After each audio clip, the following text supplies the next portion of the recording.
Hi, I'm Matt Lamb, and I'm one of the data science and analytics leads here at eLogic. What I'd like to share with you today is a component of our supply chain solution specifically focused on open requisitions for parts and purchase orders for parts. When you have a fleet of large machinery, managing your open requisitions for parts process can be an exhaustive endeavor. It can lead to costly downtime totaling into the millions of dollars of range and also lead to lots of unscheduled maintenance.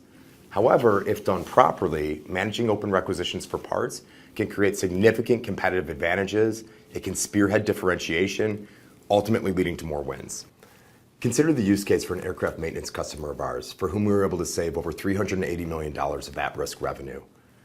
This aircraft maintenance customer services thousands of jets all over the world. By presenting their parts and requisition data in Microsoft's Power BI, we were able to illuminate areas of concern, areas of opportunity for them to hone in on, both programmatically and more at a granular level, utilizing a cool new feature in Microsoft's Power BI called Data Drill Through. With that being said, let's take a look and see what these dashboards look like in Microsoft's Power BI. All right, here we are in Microsoft's Power BI. We're looking at the Open Requisitions dashboard. This view of the dashboard is an aggregate of all your open requisition data. So the intended audience here would be a manager or director of supply chain.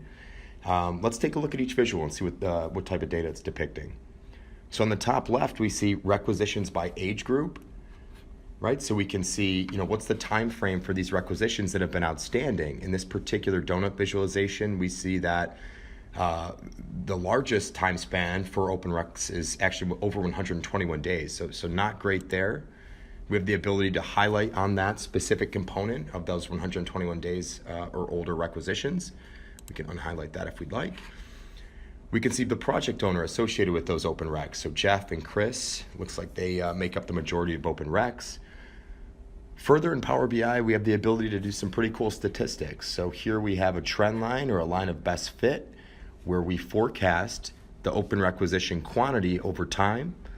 That gray shadow you see are confidence intervals associated with our forecast at any given time frame. We have open recs by criticality, we have open recs by priority, and then we take a look at the actual programs, or in this case, states associated with open recs. So we see here definitely California has a lot of open recs outstanding, same with Maryland.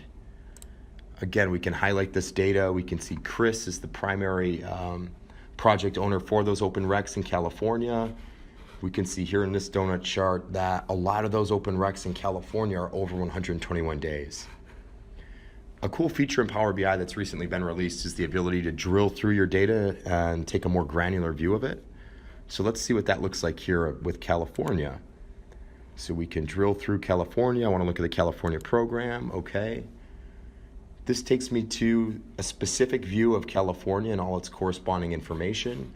We can look at it by city, we can look at it by project manager, buyer group, age group. We can see the buyers associated with the managers, which is cool. So if I wanted to look at David Kay's buyers, right, now I have an idea of who's working for David Kay and how many open recs they have. Not surprisingly, California has an upward trend of open requisitions here. We saw that in the last visual as California had the most open recs associated with it. And we can see which ones are open with certain priority levels associated with it. So in this case, with the aircraft maintenance provider example that we're talking through, I'm most interested in these 27 AOG, which stands for aircraft on ground.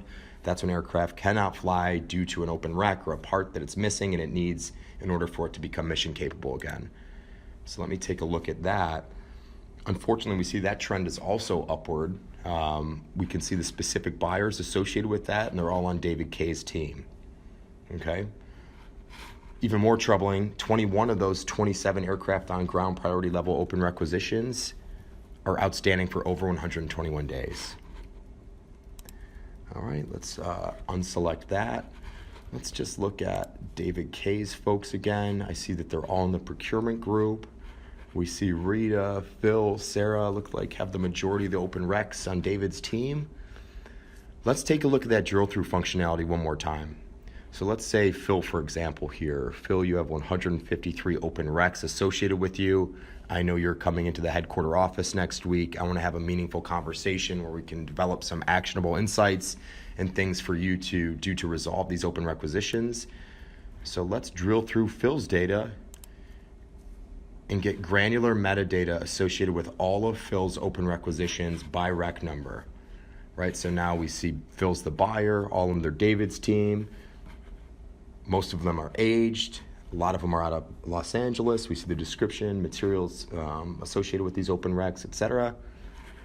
We can see here it's already filtered by priority, but these top AOG open recs are the ones that I'm going to want to talk to Phil about and get very specific about when they were created, the city, why they're still open, and what's causing them to be aged so long, right? Because not only, one, is it open for such a long time, but it's also causing an aircraft to be on the ground and not mission capable, which is the most severe possible type of requisition, open requisition, I should say, for this specific use case with aircraft maintenance provider. Okay, so that's Power BI's drill through. It's super easy to go back. We have buttons here that take me back to the California page. I could go to Rita if I'd want, or if I'd like, and see the same type of information using drill through. We can go back to the high level aggregated control center view and take a look at another area that may be of interest to us. Maybe Maryland we want to look at next. Okay, so that's open requisitions in Power BI. So that's how eLogic uses Microsoft's Power BI to save a customer money, time, and labor, while also improving service and customer satisfaction. If you have any questions about anything I've covered or any part of the demonstration in Power BI, feel free to reach out to me directly. Thank you very much.